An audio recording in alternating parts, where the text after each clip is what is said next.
welcome to NatFun, a live-recorded tabletop role-playing adventure game where the dice and a few friends tell the story. We have something special for you this episode, a playtest of our own NatFun game. That's right, we've had so much fun playing different game systems on the show, we decided to try a hand at making our own. And with many of us being big Scrubs fans, and some chat about a Scrubs reboot flying out there, drumroll please. Today we will be playtesting Dr. Acula and Friends. And I'm Jackie. I will be your game mortal this episode. And I'm, of course, joined by some blood-sucking friends. Wow, way to be hurtful. My name's Dan, and tonight I'll be playing Rupert Nightingale. His positive traits are he has a silver tongue, he's hauntingly attractive, he's literally logical, and his negative traits are he's ghostly pale, and he doesn't understand the modern world. I don't believe that you rolled the literally logical one. I think that's a callback to Literal Larry. That's where I got the idea. I picked the ones that, because you and Matt had rolled for them, so I just picked the ones that were remaining at this point, so we would have a whole variety. That's what you did. Sure. Nice. Oh, sure. My name is Erin, and tonight I will be playing Clara O'Connor. She is adeptly agile, mighty strong, and she blends in. Unfortunately, she reeks of the undead, and she has sparkly skin. The skin of a... We'll have to redact it because of copyright, but you know what I'm trying to get. The worst trait in this game. Thank you. I'm Matt. I'll be playing Bradley Hollow. My positive traits are shapeshift, clever, and wise. And my negative traits are sparkly skin, great, and 20. red eyes. Nice. I'm excited for this one. Some of our traits were pulled from previous games, and you guys suggested some too, so it's kind of well-rounded. I was sad I didn't get speak in ye old phrases, but whatever. That would have been rough. I'd have done it, but it'd been rough. Now, Dr. Acula and Friends is a 2-page RPG where the players are vampires trying to make it through a hospital on Halloween night and secure some blood bags to make it out without anything natural or supernatural noticing. Because we all know blood bags are snack packs for vampires, right? It's a Lunchable. It's going to go with a Sunny, not Sunny D, Capri Sun.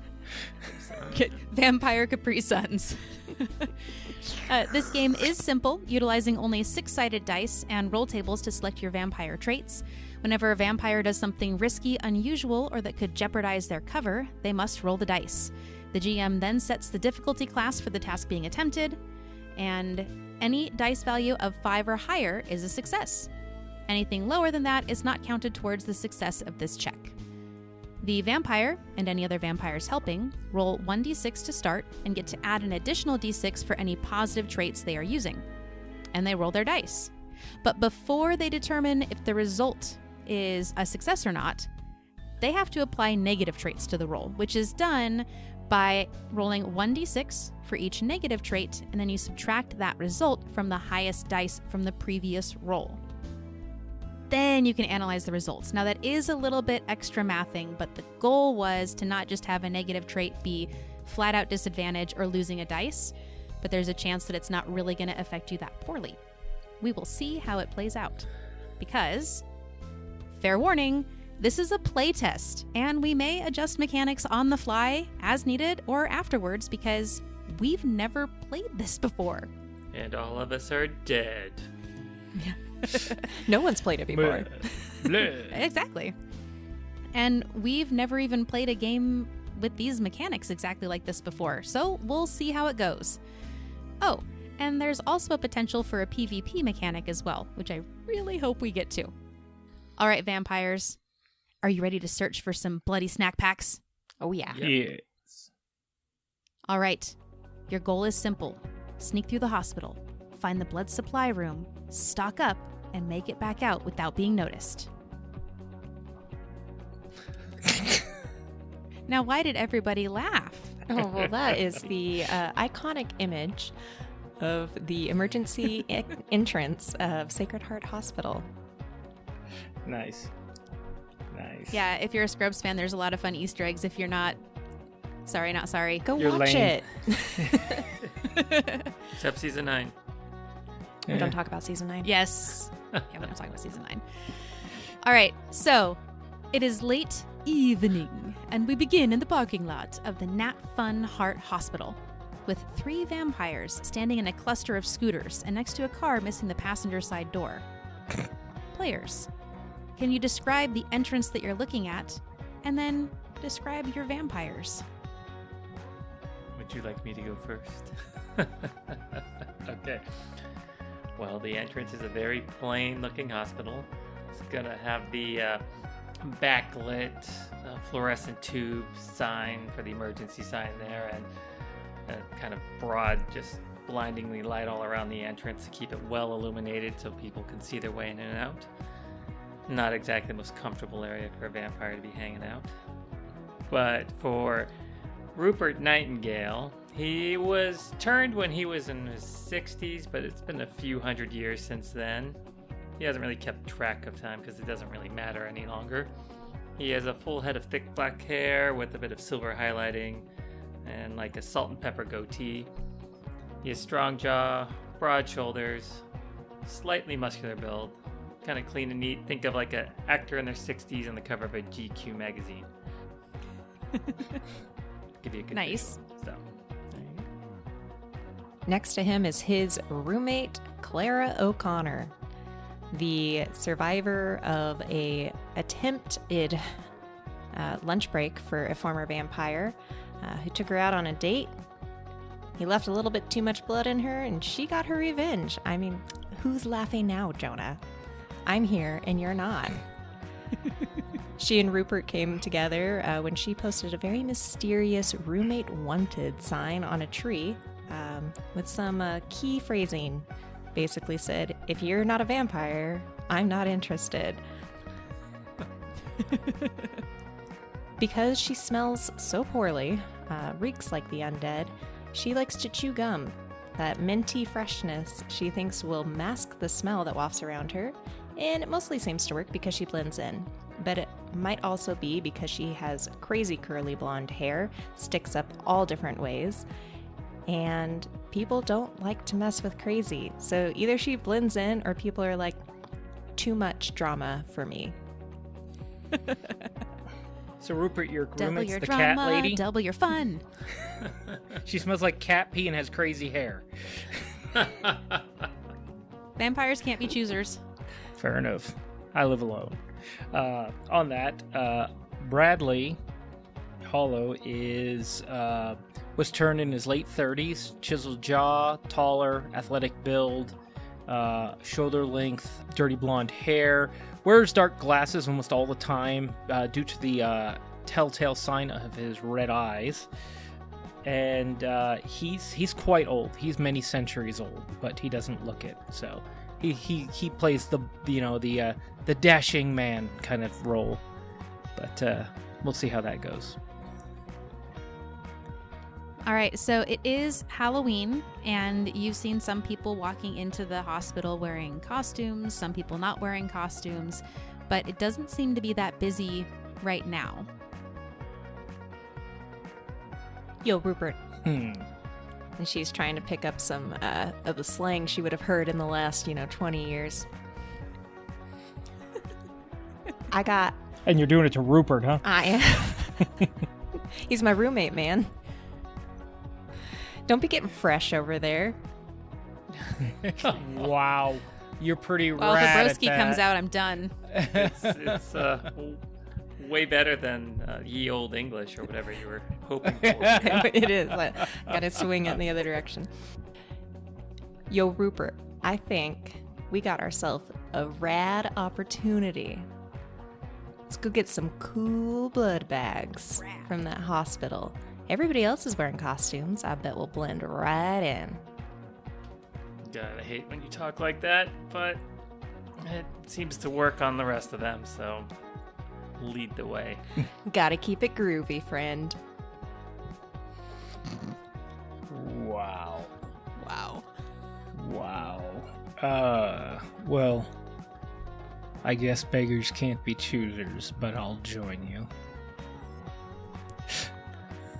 All right, so this is the same hospital, fun fact, that I was brought to after that horrible date with Jonah.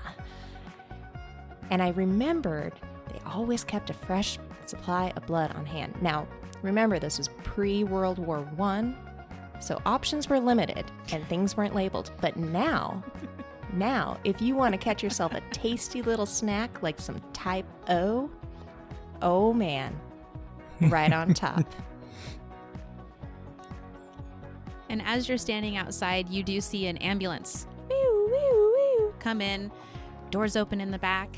They run someone, just like they're kind of rolling around, clutching their stomach. They're covered in blood. There's like liquids coming off of them, and they roll them up the ramp through the doors. And then shortly after, just a few seconds, car pulls up. Someone hops out.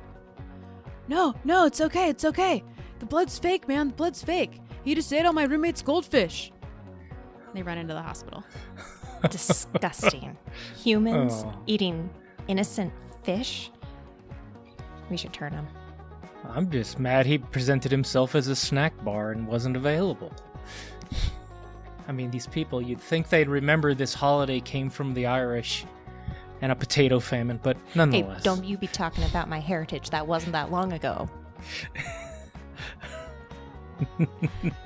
Just like yesterday. Now, let's get in, or else we be gonna be shook waiting out here. Oh, wow. Wow. Fine. This is You were painful. here. Hopefully remember some of the layout.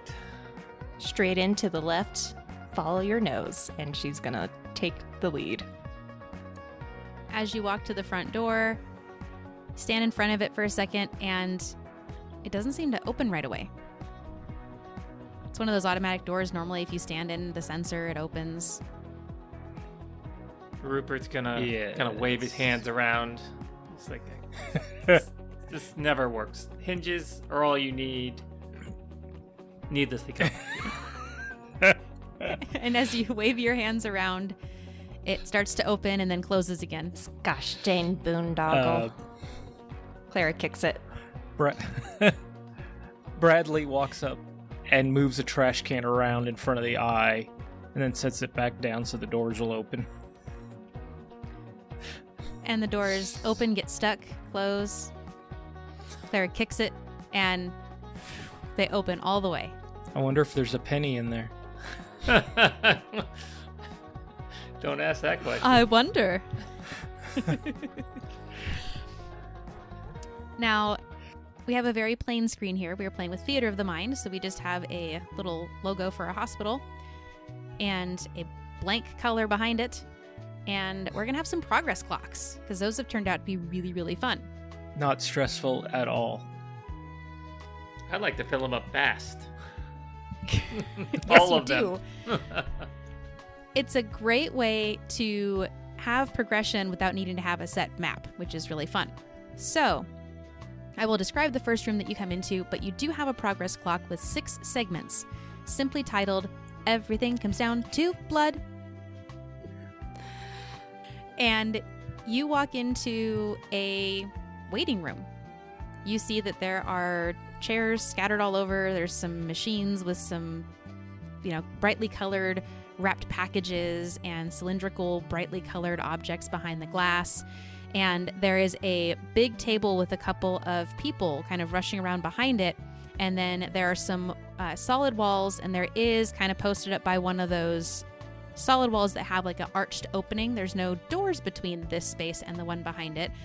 But posted up near the big opening is someone in kind of a pale blue clothes, pants, utility boots, long sleeve shirt. They've got like a gold badge or something on. They've got, big aviator sunglasses and a baseball cap, and they're just sitting on a stool right by that opening. Clara's gonna go up to him and be like, "Hey, cool cat," and shoot some finger guns. We are interns. It's our first shift. I know. Halloween night. How cray-cray. But we were told from the hospital up the road we needed to come and get some blood from y'all. All right. We're going to have our first roll of the night. What traits are you using to try and convince him to let you through the door with that story? We're going to go with blends in. All right. And are there any negative attributes that will be at play? Like, I don't know, maybe a really bad smell? It's halitosis, okay? Bradley's going to actually say, I cannot believe that skunk sprayed you on your first day of work. And help her out. Nice. That is super clever. So I think clever is absolutely at play. Yep. I was thinking the glittery skin might be a negative, but then again, it's Halloween night, so people are bedazzled up, so it's not necessarily a negative trait at this very moment. Not at this very moment. All right, so we've got Clara with 1d6, one additional d6 for your positive trait of blending in. And then Bradley gets a d6 plus an additional d6 for being clever. So you guys have 4d6 to roll, 2 each. Okay. And then after you make that roll, Clara will do one negative trait roll on it will impact whatever her highest dice roll was. So how's that roll, Claire? My 2 dice, I rolled a nat 1 and a 4. So my highest roll is a 4. Minus 1d6, which is a 5. So I get 0. Womp womp. Wah, wah. And What about you, Bradley? Bradley rolled a 6 and a 1, so he has a 6 for a single success. All right, so between both of your rolls, you have one single success, which is okay, because I said this DC is simple, which is just one Yay. success. You got it. Go Bradley. Age before beauty. This person, this kind of guard-like person sitting on this stool is almost like teeter-tottering a little bit and looking a little unsteady.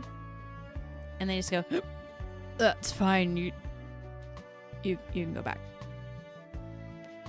Slick. Maybe we'll catch a buzz on our way out.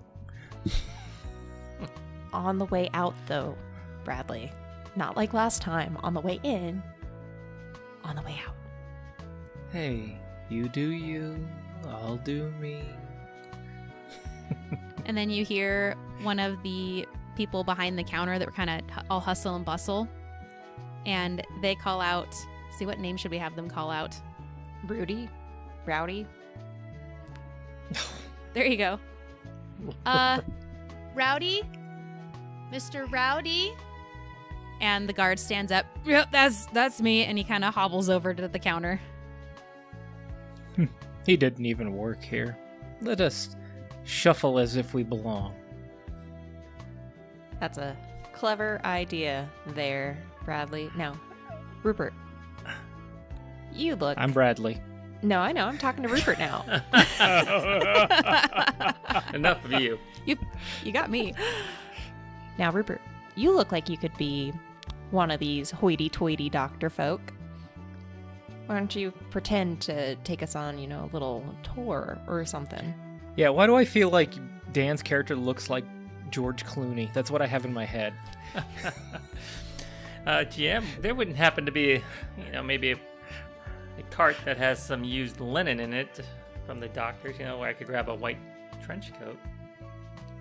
Ooh. Possibly. Let's see what happens next, and maybe that can be arranged. I am going to add 1 tick to your progress clock. Everything comes down to blood because you successfully made it past the admissions desk.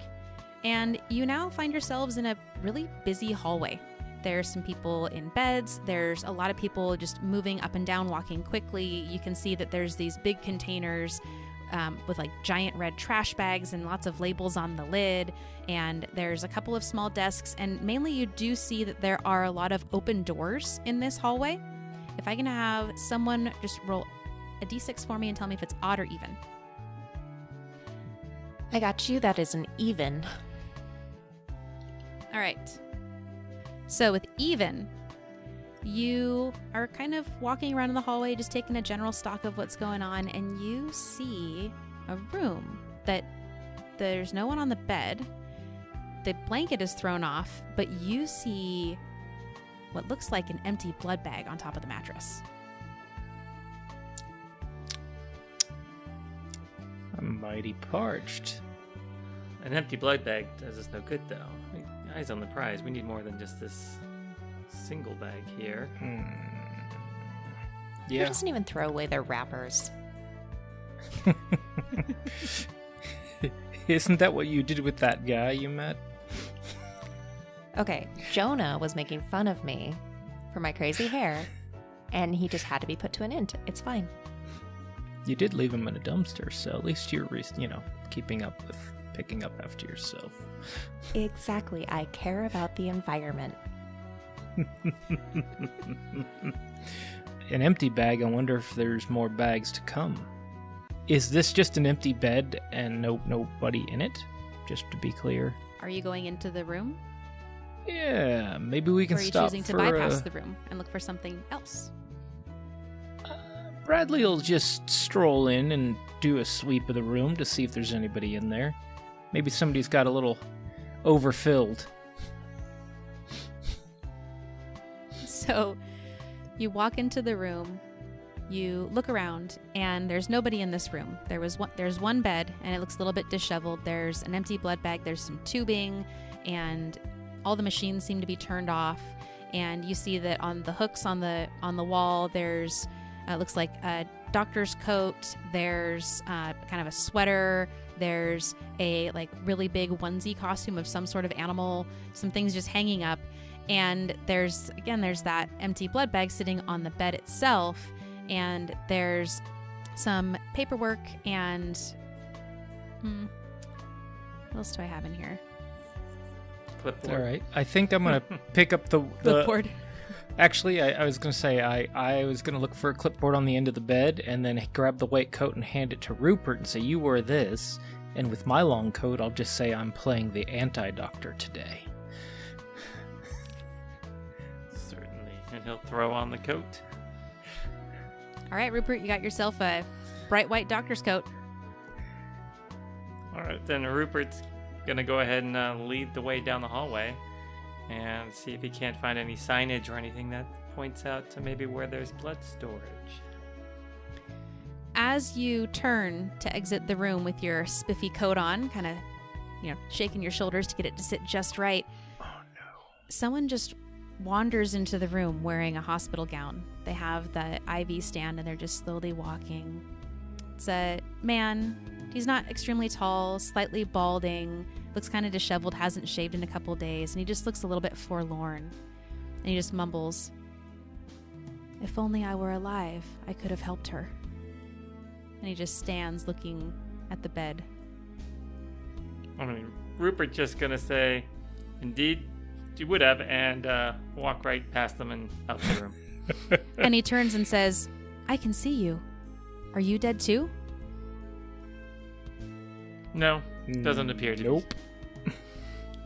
We're just keeping it copacetic, man.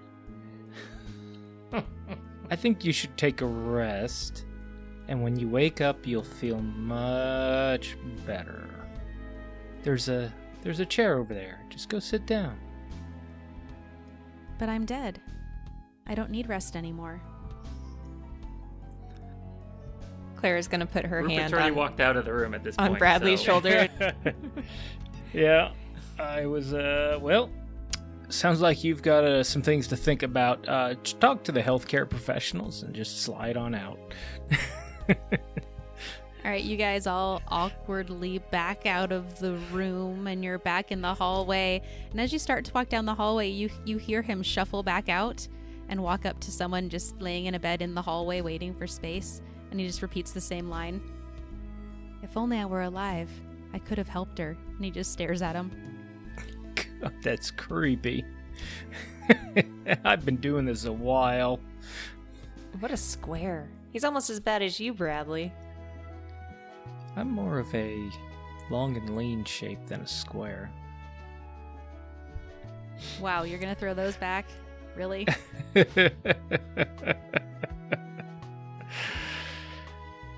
As you continue to walk down the hall, the further you get away from the admissions desk, the slightly calmer it becomes. And you see there's more patient rooms. Most of them do have the doors closed. Some of them have little colors kind of sticking out in the hallway as you pass. And most of the doors are uniform. They're totally solid. There's no windows or anything. But there is a room that has a door with a window in it, a window that has kind of some metal within the glass. And the sign on the door says lab. Well, they could be storing blood or testing blood here. This could be a good option. Yeah. I don't know, man. I like my blood pure, not with any of those additives. I don't know. Have you ever done pure white cell? It's pretty good. Did you know that the first hospitals these people came up with were all the way back in Egyptian times? You think they'd come up with a better system by now, but who knows? Hey, man, all I know is they keep bringing bodies in, taking blood out, and feeding us. But we got to get this score. Yeah, we do. I'm feeling a little parched. And if we can treat this place like a quick lube, I'm totally into it. Yeah, the lab will probably have a bunch Awful of small nickel. vials of blood samples. Hey, you have the code on. What if you went in and asked, you're new and you need to get to the blood storage? I could give it a go.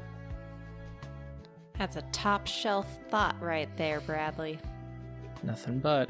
And you Although I am hear a little footsteps lightheaded. coming rapidly and someone yelling, "Get out of the way! Get out of the way! I found one of the fish!" Good lord.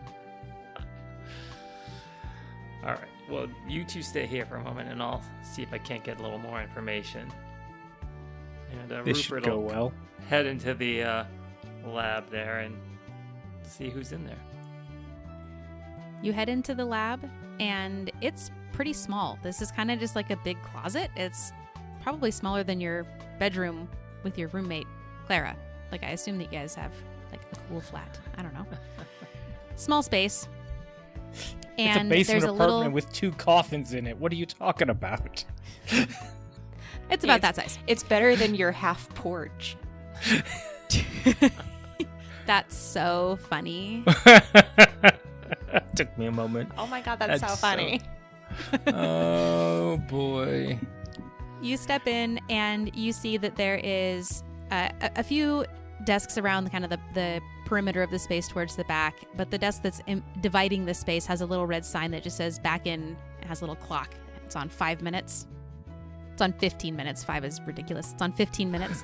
And you see that there are some microscopes. There's a small little cabinet in the back that has a light inside, and there's some paperwork on the desk. I mean, Rupert will take a quick peek to see if there's any paperwork that talks about other areas in the hospital, but that would be the only thing of interest to him. So something that refers either to the other rooms or locations of floors, anything like that. So as you're kind of shuffling through these papers and picking them up and just reading them one at a time, you do see a note that says urgent request. And as you pick it up, Clara and Bradley, who are just hanging out in the hallway, a nurse runs up to you. Big burly guy, hairy arms, like huge linebacker dude. "Hey, have either of you seen Gary? He's a guy, he walks around, he thinks he's dead." Oh yeah, that dreamboat? He's over there telling people what he could do to save them. And she pops a stick of winter mint in her mouth. I think somebody's outside burning tires, but yes, he's down that way. Why are you here? New interns. Yep. Clara nods next to him. They don't start the interns on Halloween. I need you guys to make a roll here of some kind. Oh, yes, but due to them knowing that you guys would be overloaded today, they brought us over from the hospital down the way. So I'm What gonna hospital go is that? with, St. Luke's Regional Medical.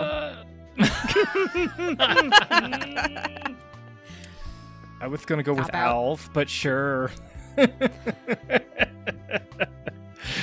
And yeah. Rupert's gonna have been keeping an eye on the door, so he'll walk out as this is going on and say, "All right, interns, we need to get down the hall here. Follow me." And he'll just nod at the nurse guy and see if he can't, Nice, I like this.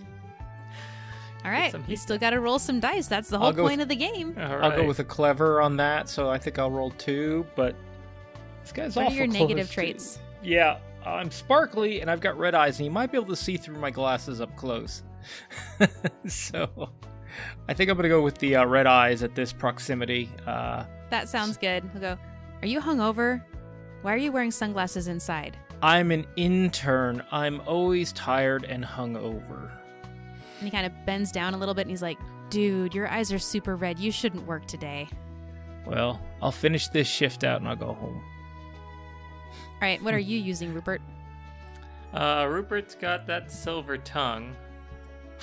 I don't think the attractiveness is going to play off on this intern or this nurse, or is it? Oh, it might. He said he's large, burly guy. Yeah. They call them bears, buddy. Hey, even well. straight guys think George Clooney's handsome. So That's fair. Fair enough. It's a positive trait. I think that it works. All right, so yeah, he'll wink at him when he was gonna take the turn down the hallway, but we'll see how well that plays out. So that'd be 2 positives and negative. Ghostly pale. The modern world probably doesn't play into this one right now. Probably not. But what about ghostly pale? What do you think? I would say since you are confidently striding out and he was looking so closely at Bradley's eyes, he hasn't picked up that you're ghostly pale yet. All right.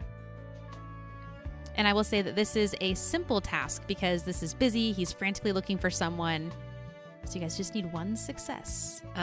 Clara is going to use her blends in as a positive trait, and I'm going to see if you'd let me stretch my adeptly agile for the cool move of her popping the gum in her mouth as distraction. Yes, but in popping the gum, that Halitosis. terrible smell just erupts, wafts out into the space. That's fine, I'll take it. So I'll roll 3 die and subtract. Ooh, this is a good roll. 3? Maybe not, though. Yep, depends on the dice roll. So Bradley rolled a 1 and a 4, and then with his negative trait, he rolled a -4. So I've rolled a 1 and a 0, so I am no help in this moment.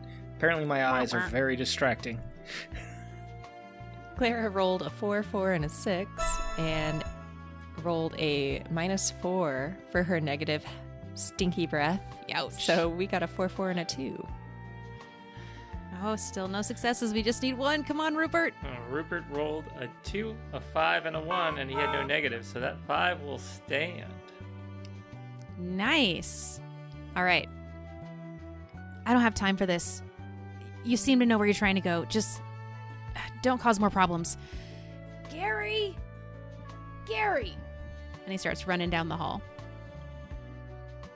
Now, Rupert, you had been looking at that piece of paper, and I assume that you took it with you. Yes. Slipped in my coat pocket. On that piece of paper, it says, deliver anticoagulant serum to 3rd floor for blood processing.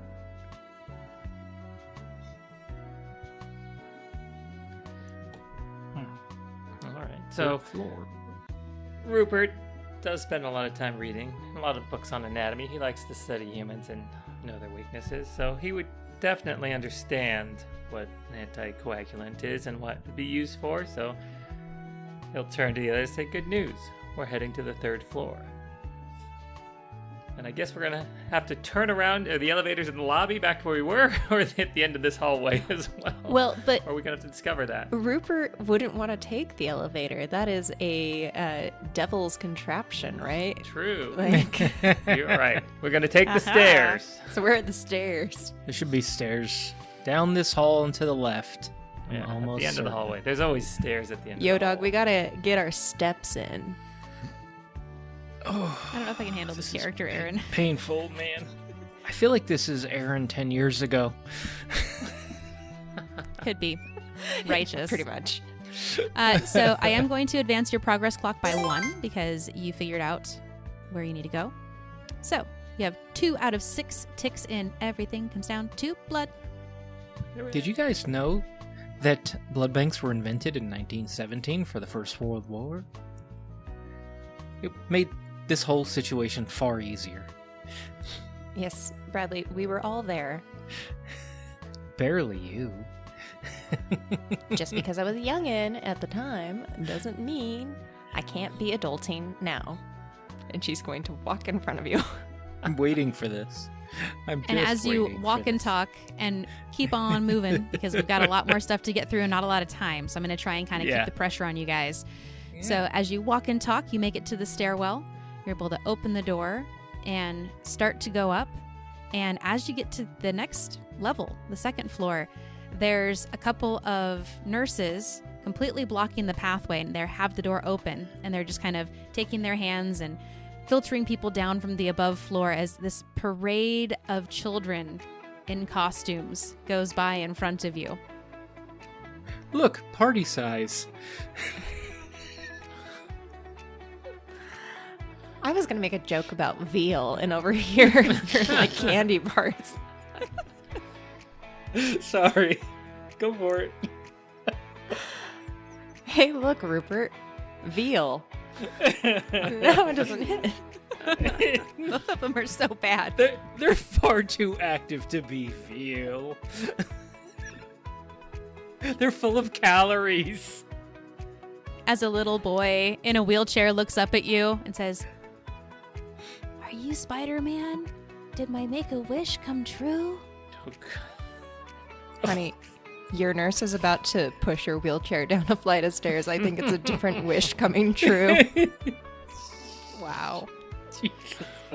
You are ushered into the next floor, which looks shockingly similar to the previous floor that you were on. There is a central located desk, and there's just hallways with multiple doors along the hallway. And you see that the patients' rooms in this hallway have the doors propped open. And there's kids going from room to room to room to room. Oh, they're doing what we're pretty doing. Congested. They're getting snacks. Now, option 1, we could forego the original plan and take one of these ankle biters. Have a little... They're just full of empty calories, though. Far too much sugar in their bloodstream. Tonight of all the nights, they are way too pumped full of sugar. All right, Daddy-O. Whatever you say. Oh, I think I almost threw up in my mouth. It's called vomiting. Let's move along. Third floor. Did we make it the second or the third? I wasn't paying We're on attention. the second floor. When the snack bar went by. Second floor. All right. Well, we can head to the other end of the hallway, and there's another set of stairs. There's always a set of stairs at each end, so... As you head towards the other end of the hallway, it's slow going. You are having to sneak through all of these kids with a lot of nurses kind of eyeballing, and everyone on this floor is really helping pull off the Halloween parade and candy giving. And you guys are just trying to cut on through. So how are you achieving that? Clara is going to see one of these empty, like, stretchers. And she's going to have you guys both get on. She's kind of, get on the stretcher. This is going to be sick, I promise.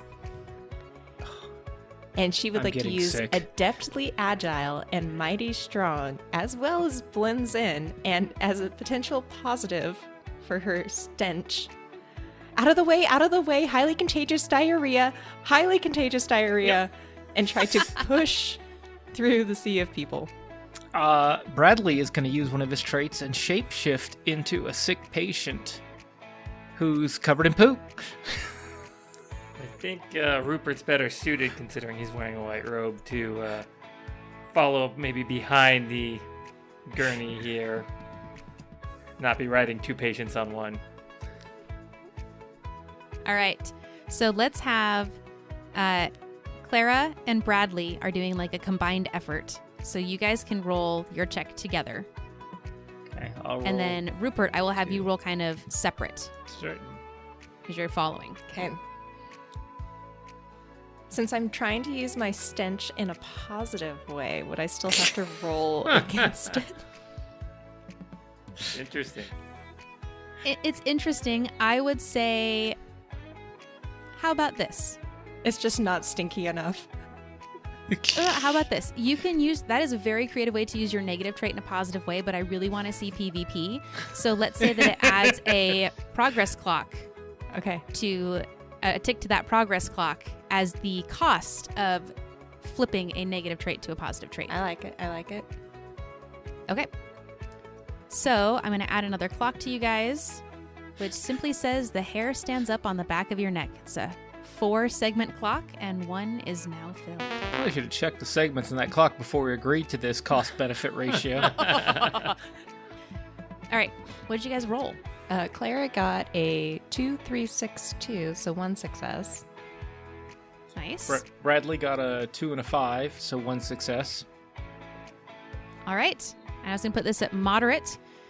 Unfortunately, though, that is 3 successes were needed, so it's all on you, Rupert. What are you doing to kind of follow behind? Well, Rupert will be kind of gracefully following behind him and be, trying to calm the children. Don't worry, don't worry. He's in good hands at this hospital. Sounds good. Roll your dice. So we'll go with the silver tongue on that. All right, that's 2d6s. You need 1 more success. It's a 2 and a 2. All right, so Clara and Bradley are kind of making kids jump out of the way, and nurses are pulling kids out of the way because, highly contagious situation with a bunch of kids from the pediatric ward is really not a good thing. So they are starting to advance, and you finally get past the bulk of the kids. And right as you think, like, whew, we made it, we're good, out of nowhere, Rupert, you hear just a couple of shuffly footsteps, and then someone yell, "Who am I?" as you are tackled straight to the floor. Oh, is it... Rupert will be looking at him like, I don't know who you are. It's the... I don't know who you are. tackling mental health patient. Yeah, how old is this person? Can you describe their physical traits? Yeah, he is in his early 70s. Okay. And he has a hospital gown and a robe and some slippers, the slippers that you just slide your feet into and they only cover your toes, Okay. like flip-flop slippers-ish. And he's got medium-length hair and then a big old scraggly gray beard, maybe like 6 teeth. All right. Well, I thought it was a child that did this at first, so it's good that we got the clarification. Just looking at my traits here to see if... Am I going to need to roll for this? Or am I just going to I describe? don't think so. Okay. It was a consequence from the roll, Oh. so Oh, you yeah. can just role play it out. I was starting to go that direction. All right. Yeah, so he's like, I don't know who you are. And he'll call over the nurses, say, Nurse, restrain him, please. I have a patient I need to see immediately. As he gets up, straightens up his coat, dusts himself off, and kind of goes back following Clara and Bradley down the rest of the hallway. My insides are on the outside. And the nurse goes, "Oh, yes, right away. What room did you come from? Who am I?" And he just takes off running down the hall through all the kids. Because you guys did make it through this hall, I'm gonna add 2 ticks to your progress clock of everything comes down to blood. I made number 2.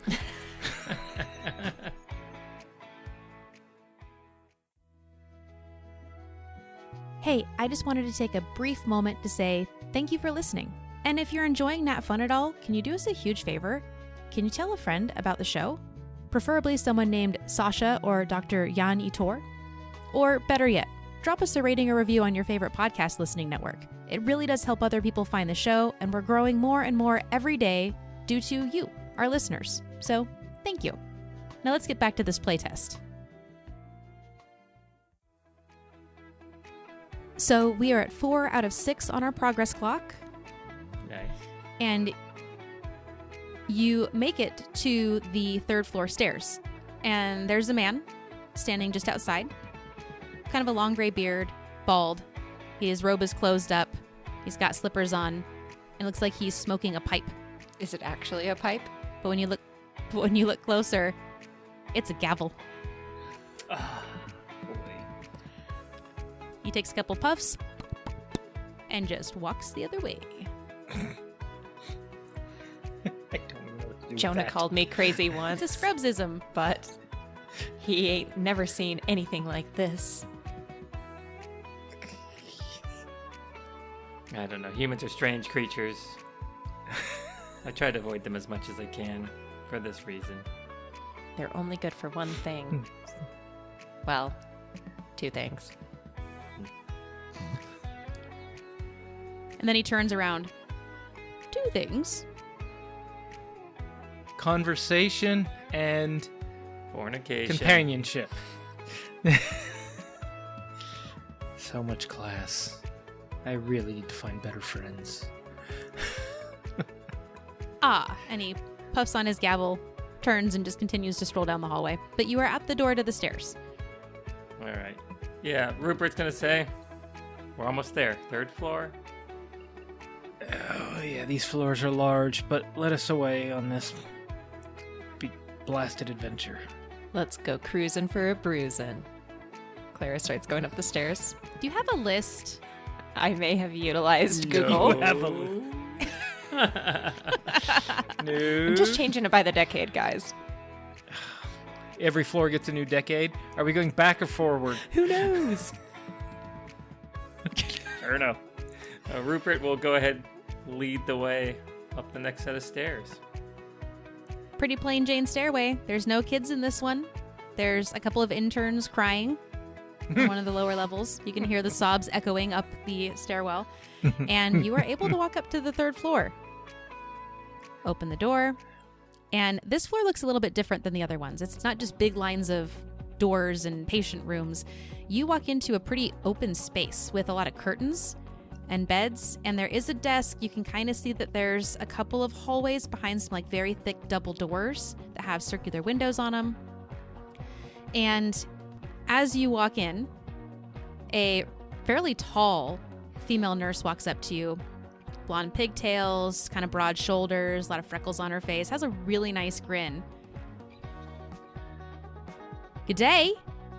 My name's Melanie. I'm new to this hospital. Are you here to help with the recovery room? They don't normally send interns on the Halloween night. Rupert will greet her and say, hello, Melanie. I am not an intern. I am a doctor here. It's great to have you this evening. I know this is a crazy night. Best luck to you on your adventure here. Do you perhaps know where the blood storage is kept? They moved it recently, and I haven't been able to find it. And to help him, I don't know if we'll roll Bradley's we just... Oh, I was going to say, Bradley's going to say, and if you do need a moment to yourself, as somebody who's new here as well, the stairwell seems to have some nice cozy corners where you can take a moment and just catch your breath. I already had myself a pre-shift cry, but thank you. We all did, dear. We all did. This is going to be very simple to get past Melanie. She's new. So let's have you two guys roll your dice. He's trying to be wise and offer sage advice there, so I'm going to roll 2. Yeah. Rupert will use his silver tongue on this one. I think she's awful close, so let me just see how this goes here. And I'm going to throw out that this floor is also a little bit more illuminated than the previous floors. And My so your sparkly? skin is a little bit sparkly here. Yeah, I'll do that. Let's see what that negative is. Good lord. All right, how many dice did you roll, and what did you roll? Bradley rolled a 3 and a 2, minus 4, so I have a -1 and a 2, so I was of no veritable use. Yeah, she didn't seem to respond well to you. Rupert rolled a 5 and a 4, and I didn't have any deductions. All right, you did succeed here. So I don't know where the blood storage room is, but You can go check the desk. Maybe they have a map. Oh, you've been very helpful. Happy Halloween to you. And he will say, "Come interns," and head over to the desk. And she walks away saying to one of the patients, "Now let's get you some happy juice." Okay. All right, so Rupert heads over to this desk, and is there anyone behind it, or just charts and everything strewn about? There's multiple doctors behind it, like writing on clipboards. There's a nurse typing on a computer. All seem pretty uninterested in you at the moment.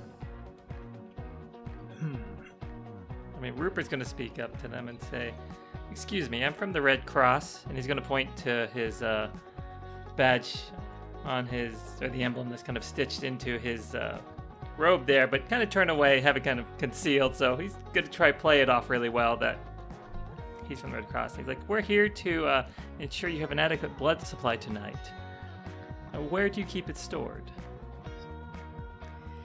Now, unfortunately for you, you did grab a doctor's coat, but it was hanging on hooks with costumes. So it's not a doctor's coat. What does it really say on the emblem? Just think of all the bad Halloween costumes that are out there. Female body inspector, Dr. Feelgood. Certified breast inspector. Amateur gynecologist. Oh, God. Oh, God. All right, so we are going to add that negative trait to your roll. No, we'll just role play it. So they look up. I'm sorry. I think that the amateur gynecologists are on a different floor. Not the surgical wing. Oh, my goodness. Did they switch your code out again on the Halloween? I'm so sorry. We didn't notice that before. Sorry about that, Rupert. It's all a good fun, good prank. Everyone's having a laugh. We were just down on the lower floor with the kids, and he took his coat off so he could do a somersault for him, and I think somebody was playing a prank on the new guys. Well, either way, you need to have your badge to get through those doors. Badges? Use your handsome skill to try and get the badge from her. And you see the doors next to you. You hear a thump and then a boop. And the door is open, and you see people push a stretcher out towards this recovery space.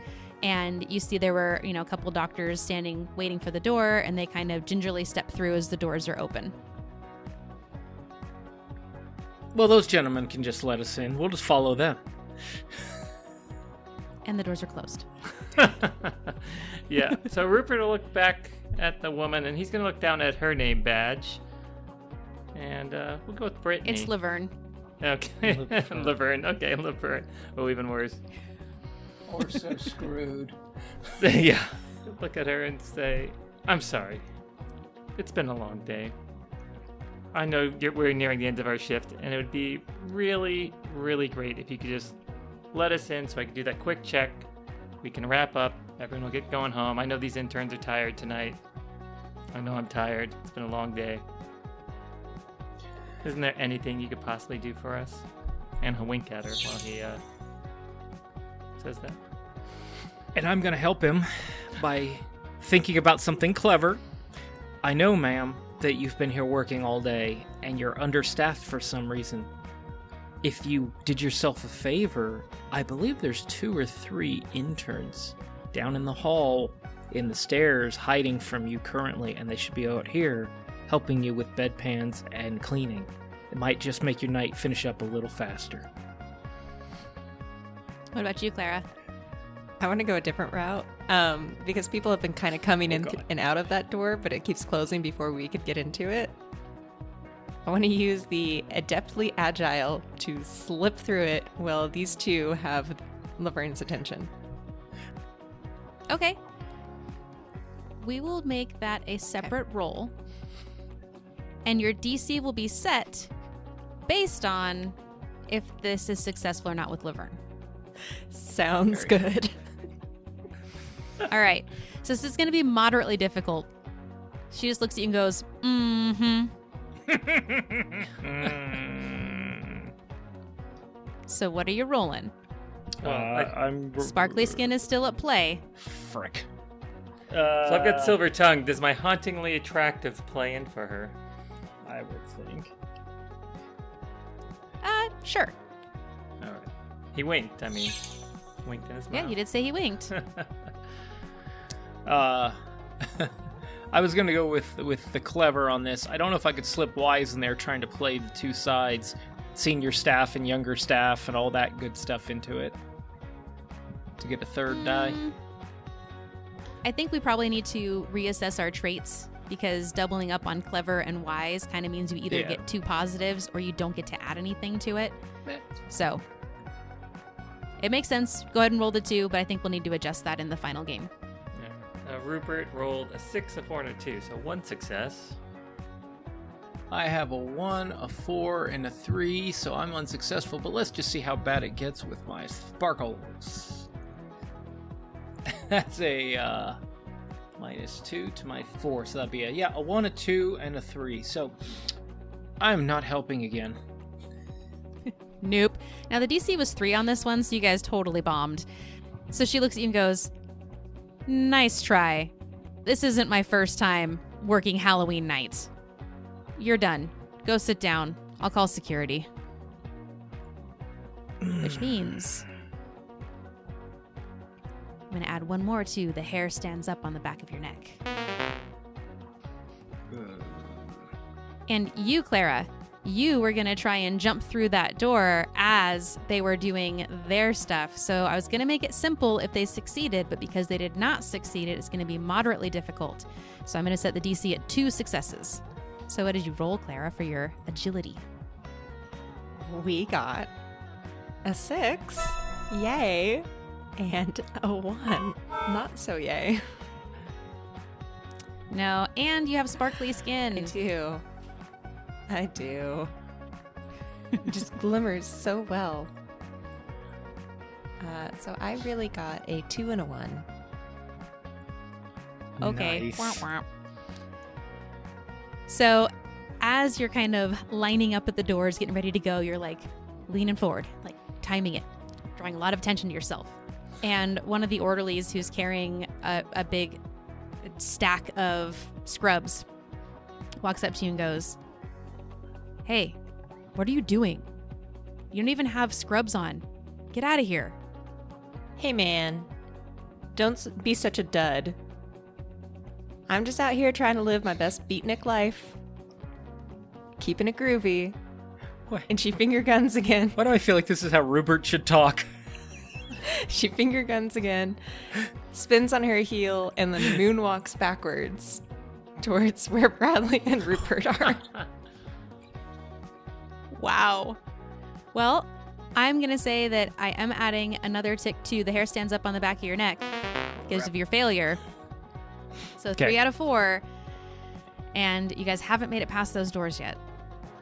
But I am going to add a tick to progress your everything comes down to blood because you have discerned that that's the direction you need to go. All right, Rupert's going to look at the other 2 and say, listen, maybe we can get a badge off of one of these guys. All right. I don't think Melanie was any use. She's an intern. Think she has a badge? No, I don't know if we can find her, but I don't know. we need a badge to get through that door. Look, I say we just veg out a minute, and then when there's less bodies behind the counter, we kill them all.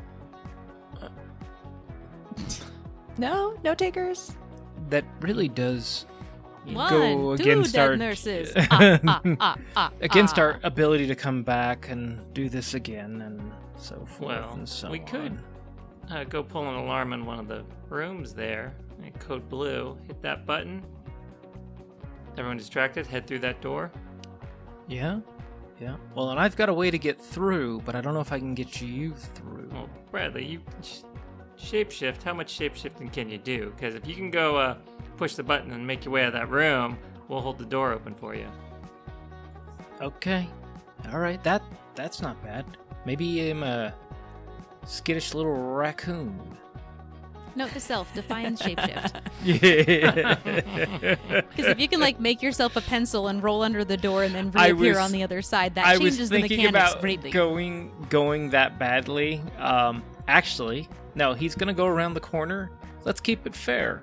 It has to be humanish size. But what about a bat? I'll decide to. Yeah, I was thinking that. Fair enough. I could do a bat. I actually have an idea though. I'm gonna go into that room. I'm going to shapeshift into Melanie, pull the alarm, and come running out and screaming, "Oh my god! Oh my god!" Wait, I can't do the accent. Oh well, nonetheless, you have nobody to do knows. the accent if you're gonna do it. Oh my god! Oh my god! Oh my god! It's more Indian. Good day. Someone's got a code blue. Code blue! Code blue! They're going. Nurse! Nurse! Help! Help! All right. So are you staying behind to keep up this charade? No, I'm running. I walked into the room, walked down the hall, and then came out of the room after hitting the alarm, running out as Melanie. Okay. And are you going to stay as Melanie? I'm trying to figure out. I'm pointing at the room, trying Aaron to get her and to Dan run. are continuing, or I'm trying to get her to turn her back and run that way, so we can potentially go through the doors. okay. She is pretty suspicious of you guys, so this is going to be a moderate difficulty. But I will say that's very creative. So when you pull the alarm, the lights start to flash, which means you're not nearly as sparkly as you were before. Disco. So you lose that negative trait. But it is going to be a DC of 2 for you there, Bradley. Oh boy, anybody helping? I can roll guess one not. single die. All right. You don't want me involved. I can't deal with the modern world, so those buttons are all I kinds can of blend wrong for me. in.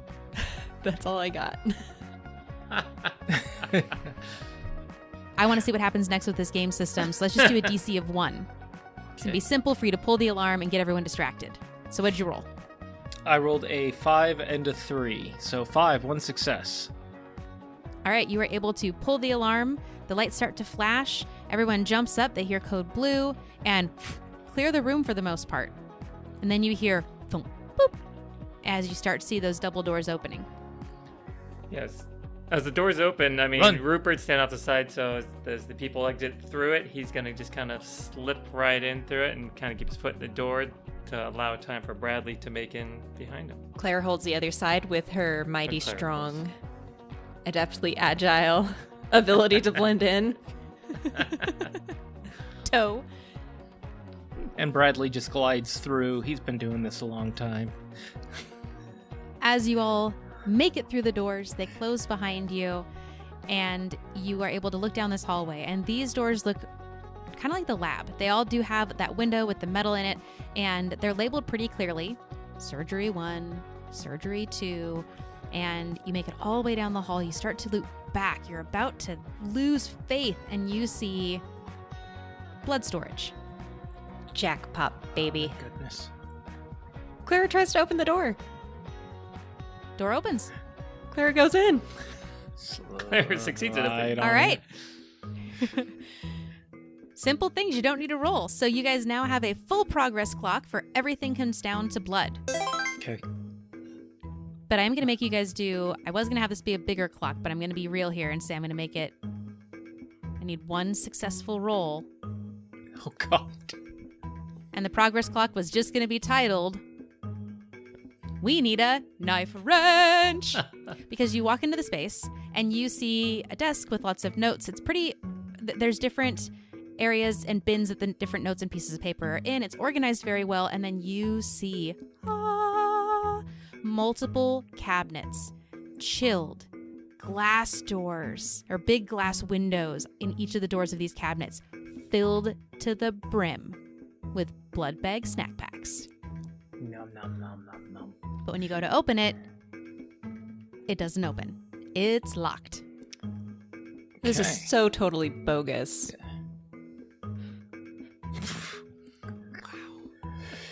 Gag me with a spoon. Let's keep moving.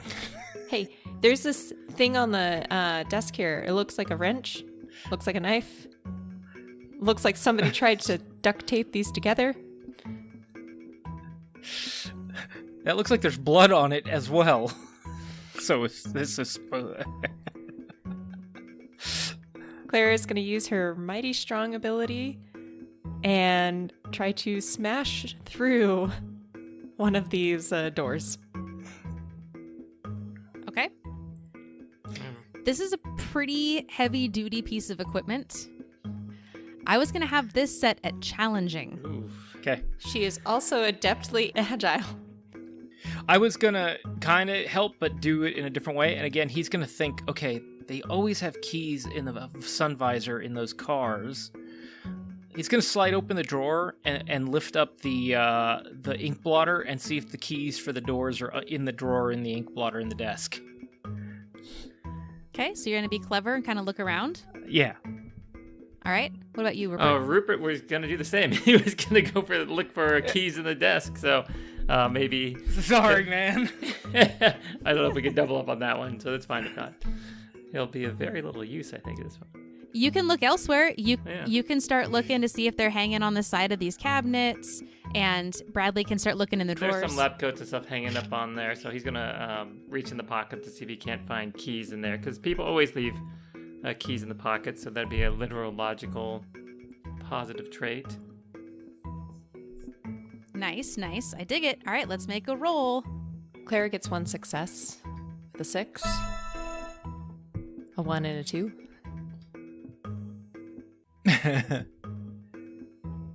Bradley gets 2 successes, a 5 and a 5. Nice. And Rupert gets 2 failures, a 2 and a 3. No keys in this pocket. All right. So that means that you failed. Crap. And Wait, is there a crit? 5 and a 5? Huh? no, that's not a crit. So side note for us, we may want to adjust the successes to be 4 and above, Mm-hmm. so we can have more, higher DCs. Yeah. But what I'm going to do here is I'm going to say that you don't succeed at breaking the glass the way you had intended, but you do hit that cabinet so hard it bumps into the other one and it pops the door open. Totally tubular. Wow. Wow. But Far out, man. because you had a failure, we are going to fill up our PvP progress clock. The hair stands up on the back of your neck. And it was Rupert that was the last one that had that fail. So Rupert, I mean, Rupert's closest to the door. you are closest to the door. Roll for fleas. As you are watching them kind of hit the cabinet and dig through drawers really, really loud, you don't even hear the door open behind you. As Laverne leans in and just says, "Oh, hell no!" and her eyes turn yellow and get these really pinpoint canine-like irises, and she gets bigger in size. Her hair gets bigger and her muscles get bigger and her ears elongate. A snout comes out as she is a werewolf and she is getting ready to bite you, my man. There's a lot of women, and she is not happy, buddy. Ooh. Yeah, definitely bugging. You know what? Wow. You need a different website. Rupert sees her, and he is overwhelmed by her. She's right there, but he thinks, you know what? She's not really upset with me, and he's gonna throw that out there. He's gonna talk to her and say, "Listen, don't get mad at me. It's those two over there smashing up your equipment." So he's gonna try to use his silver tongue to hopefully shrug off this werewolf. All right, that's going to be a DC of 2 because it has to be more than simple. Can I help him? And there's a very Damn. low chance of succeeding. This mechanic was even going to be if it got triggered, it just happened. So the roll was added later. So I get to roll So 2 you need dice. 2 successes, Rupert. You get 2 dice. Come on. Pause. Oh, it's a 1 and a 2. Oh, no! As she bites into, are you like, do you put your arm up at all, or do you just realize like, oh no, this is happening? He sees it's happening. It's logical. So he's just kind of got his hands down by his side, and it's just coming. All right, she bites into your shoulder and starts to kind of mouth on it, and you feel something flood into your veins. And I will give Clara and Bradley a quick moment to react. Clara grabs Bradley, shoves him in front of Laverne, and books it down the hall. What? You've been left. Bradley, are you resisting?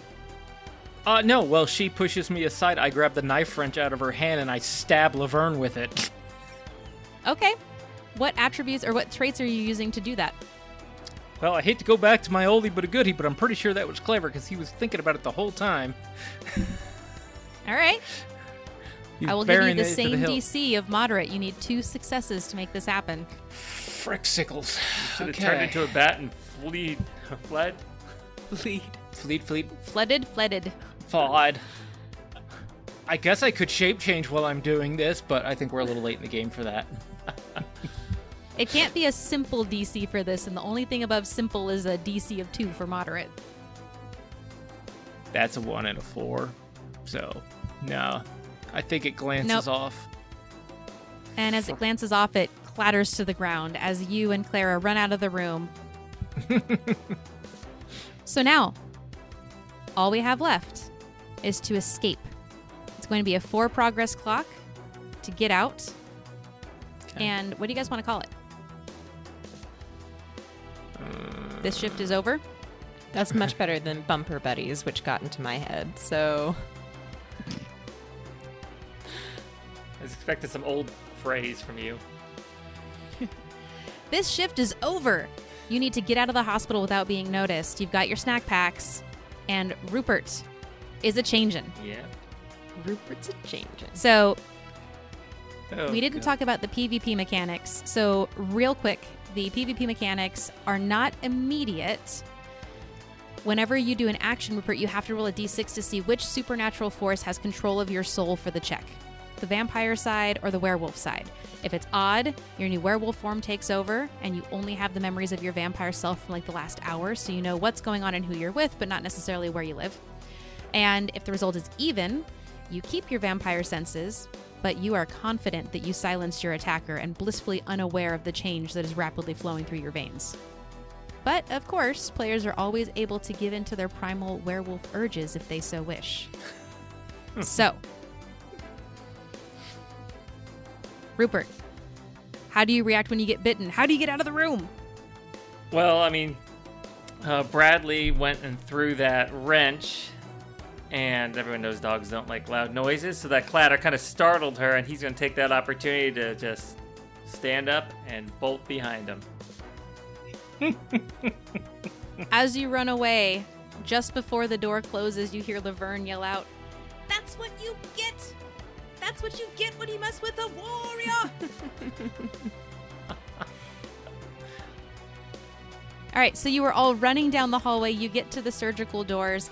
Fortunately, they open automatically from the inside. It's just getting into the surgical wing that's hard to do. So you were able to get out into that hallway. I meant to grab one of those white coats on my way out, but I think we've passed that particular moment. Rupert's going to, as much as he hates it, he's going to run to that elevator, and he's going to attempt to call it. I just see him standing. Open, open, open.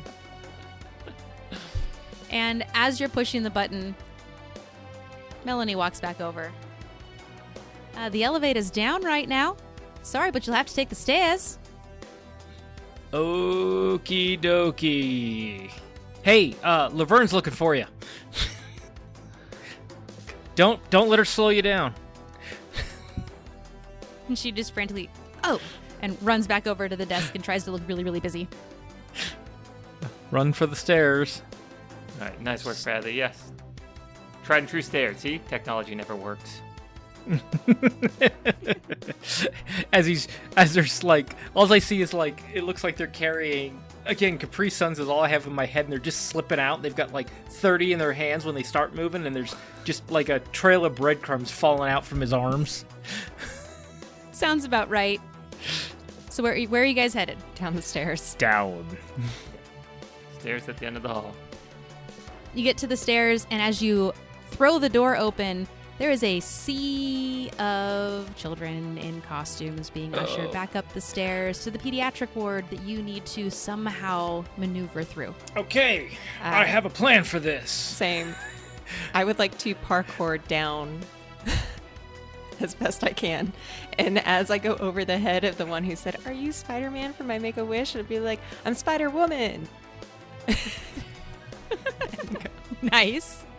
Well, since we're already screwed, and this is what I was going to do the first time, I pull off my glasses, and I show my fangs. I dressed up as a vampire! And scream at all the little kids and run through them. Nice. For funsies, let's just all do a simple DC for everybody. So everybody just needs one success to do each of your independent things, because it doesn't sound like you guys are, like, doing it together. You're kind of going in different directions, so. It's escape, baby. And what are you doing, Rupert? I mean, I assume I'm bleeding a bunch, so I feel like it's going to be a negative consequence on this one. And I don't... I mean, I'll use the literally logical that he understands how to move around children. They've clearly taken the path kind of following each other up in a line, and he knows how to avoid them. But I would have to imagine I need to take a negative for the amount of blood on me. It is Halloween, though, so I don't know. Yeah, I don't know. If you want to, I'm not going to say no because I really want to see the PvP mechanic happen. It's your choice. God. Everybody just needs one. What did you roll, Clara? I got a 2 and a 5, so 1 success. I make it parkour style. You were able to parkour Spider-Man. The kid's eyes light up. Well, you're way cooler than Spider-Man anyways. That's right, doll. What about you, Bradley? Bradley failed greatly. 1 and a 4. So, yeah, his vampire act is probably a little too successful. Yeah, the kids start screaming and panicking and running all over the place, and it just starts to turn into chaos. What about you, Rupert? Rupert rolled... Did you roll your d6 to see if your werewolf or vampire curse overrode the situation? I rolled an odd. So the werewolf you are a form werewolf takes for over. this action. Oh, I'm Yep. a werewolf, chow. Well, yeah, I was going to say that Bradley terrified all the children and kind of created this whole scattering wall of tiny bodies, and I'm assuming you didn't make your way through it at all, so... Nope. If he's in my way, can I take a chomp at him? I think so. I think that failure in your werewolf overriding him being right there, it all lines up. So, Bradley, you have been bitten by a werewolf now. Wonderful. Now, am I still a vampire in this mode with, like, werewolf teeth? Or what is the physical description of in between here? Yeah, is he just sucking my blood, or is he making me a werewolf? Well, it's the werewolf curse that's overriding his senses. So I would say it hasn't been enough time for your body to change significantly. Maybe your hair got more luxurious, like your long hair. You got a little bit more muscular. George Clooney is but 50s. not. You don't have like a wolf snout or anything yet, but you bite Bradley. Bradley, you are now afflicted by this, so you're going to have to roll a d6 even or odd before your actions to see which one takes over. Cool.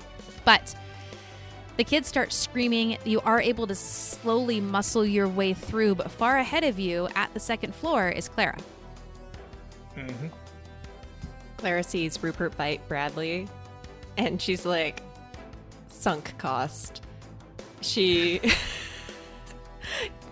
takes one of the blood baths, puts it in her mouth, drops all the rest of them, and she is just as moving, as adeptly agile as she can down the stairs to the first floor. She's like, I got one bag. It's done. It's over. I need a new roommate. Do you? Give it a minute. All right. You have some distance on them, so I'm going to say it's a simple check for you to make that distance further. What were your negative attributes? It was the smelly and the shiny, right? Smelly and shiny, yeah. Okay, so those do not apply. So it's a DC of 1 for you to continue to have that gap. Otherwise, they will react. I got a 1 and a 3. So you go to drop the blood bags and you get that one in your mouth, and one of them like hooks on your finger, then another one's hooked on the one on your mouth, and you take a second to kind of like try and shuffle them around to break one free, which gives Rupert, who is currently in his werewolf. Actually, this is the thing with the mechanics. It's only once you have it happen 2 times that you're permanently a werewolf. Yeah. So it just took over in that moment. So he's got to roll another one to see if he's odd or even, and if he hits another odd, then he's a werewolf. Yep. Yeah. So both Rupert and Bradley will do their d6 odd or even now, because it will change your motivation. Even for Bradley. Now Rupert rolls odd. He is werewolf man. All right, Rupert, you are now a werewolf. What are you doing? You've already bitten Bradley. You see Clara not that far away at the 2nd floor of the stairs. Rupert's gonna pause for a moment, throw his head back, and let out just a deep, long howl. And he's gonna go after Clara because she's got something in her mouth, and he knows he wants what she's got. You know, dogs, they gotta have what the other animal has, the other dog has, so he's coming straight at her. All right. We're going to say this is a moderate difficulty. So DC of 2 That Rupert's rolling or I'm rolling? that Rupert's rolling to get over there. I mean, I don't know what positive attribute, maybe like literally logical, but he's not really in a logical state of mind, so I No. feel like it's just a... I would argue that he sees what she has, and the animal part of his brain says, I want that. So it is literally logic that he sees something and he goes after it. It's true. Okay. I'm trying All to right, help we'll go All with right. that. to my own demise. Yeah. Well, it's the proper way to be. That's a 3 and a 3. Nope. Nope. You start to run down the stairs, but there's all these kids in the way, and your more muscular form makes it a little harder to navigate. All right. Bradley, what are you doing? Damn. This Yeah, hauntingly Bradley attractive body. is still got his vampire sense about him. He sees he sees Rupert going after Clara, so he's going to use that distraction and work around them and get through the door. And he's going to just use his logic in the worst possible way. And he's going to the edge of the stairs and he's jumping down to the next floor. Ooh. All right. Moderate difficulty, because that's a dangerous thing. DC of 2. Okay. So in that he was being clever, but he's definitely not being wise. He's going to shapeshift into a tall, like Olympic athlete build when he does it. All right. I dig it. DC 2. You could have just shapeshifted in a bat and flown down, but you know. He doesn't want to be a bat. I think, yeah, well, and I think he has to stay in a somewhat... It's a stereotype, and you're breeding it. 5, a 4, and a 5. That's a success. That's 2 successes. You make it. You jump down to the first level. Oh, that sucked. Oh, that sucked. I'm a vampire. Nobody's here, and I made a good joke. Oh, well. And he's going to keep running. All right. Back to you, Clara. Clara saw that he got bit. So the second she hits the ground floor, she sees which direction Bradley's running, and she's running the opposite direction, even if it's further into the hospital. All right. Although it may be lame, I think I'm going to have to call end scene on our playtest here. Because, well, we're at the I end get of ya. our episode length. Yeah. And we are definitely going to create some long chase scenarios here. So I think we're going to say that Bradley is able to get out the front. I don't know. I don't Get even know if out I the want to way. say what everybody does. We just got to leave it. Yeah. Tune in next Halloween to figure out. Then we played Dr. Dogula. Dr. Dogula. Dr. Dog. Maybe.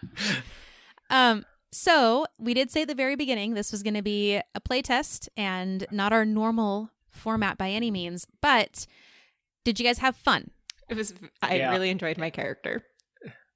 Even Yeah, though it no took one me a else minute to did. get into it, but I'm a little bummed I didn't bring out my Wolfman Jack voice. I, Yeah, I'm not. It was great. It's definitely like where the attributes can be really helpful in certain situations, and other ones you're like, well, I have nothing. that doesn't really help me in this one. So it's just funny how you have your strengths and your weaknesses. Yeah, I liked how it encouraged you guys to like attack things as a group, but I do think some of the traits that we have are too similar, and they either double up the positives or leave you with nothing in the other scenarios. So we might want to go back to the drawing board. It was on all some of the random traits, rolls, so we need to just. I was pick a few thinking for more. the werewolf, like if you do roll a 1 in your werewolf mode, that we should have a set of attributes for the werewolf to use. Yeah. So That'd be fun. If you're in your werewolf brain, then you get like a second character sheet essentially just for that role. Yeah. And we could just set the attributes right there as what they are. It's like you're athletic and you can smell or something, and then the fact you're a wolf might be detrimental to your situation. Yeah. So, thank you guys for doing the playtest. Thank you for listening to our playtest. We hope that it was fun. We're going to tweak some stuff, and we'll let you know when Dr. Acula with Friends is live. But until next time, we hope you can find yourself a table Or a computer. And some friends. so you can roll into your own NatFun. Goodbye. See you next time. Bye-bye.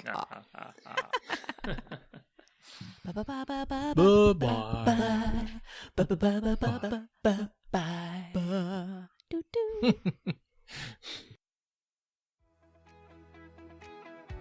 Well, Scrubs fans and NatFun fans, I hope that you enjoyed our playtest of Dr. Acula with Friends. We had a lot of fun testing out a new game and trying to figure out how to balance the game mechanics.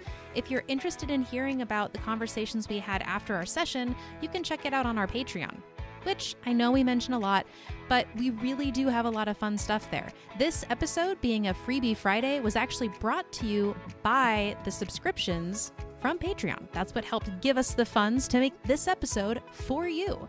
If you're interested in checking it out, I highly recommend it. We have a ton of content ranging from cutting room floor clips, things that didn't make the final episodes, exclusive Let's episodes where we deep dive into something else NatFun related, character stat blocks, and even Session 0 episodes.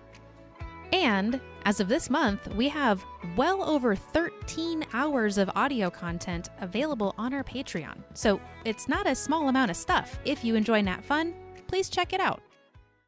And I can't wait for you to join us next week for the start of our long adventure, Hellstruck's Demise, set in the weird Wild West of the game system A Fistful of Darkness, and available to listen at our website, natfunpodcast.com, or your favorite podcast listening network. You can check the trailer out right now. Now, tell me again, Mr. Hall, what exactly did you see? It's the end of times, I'm telling you. This town ain't awestruck no more. Not since we discovered that bloody stone in those wretched mines. Since then, rabid animals, boiling hot weather, shootings in the street, it's all connected. I tell you that. That's all well and good, but what did you see, Mr. Hall? When that mine collapsed, I felt tremors from the deep depths of hell itself. Then I saw sand and rock swirling out of the mine itself and shoot up into the sky like a tornado. Then that there ridge appeared with a figure on top of a horse. Seemed to be made of that same sand and stone that came shooting out of the mine. Looked just like a rat. Doctor, I'm gonna need you to contact Mr. Hall's family and inform them that he lost his senses again. We are sorry for their loss, but his direct interaction with the Hellstone became too much for his fragile mind. And then I'm gonna need you to bring his journals to my office.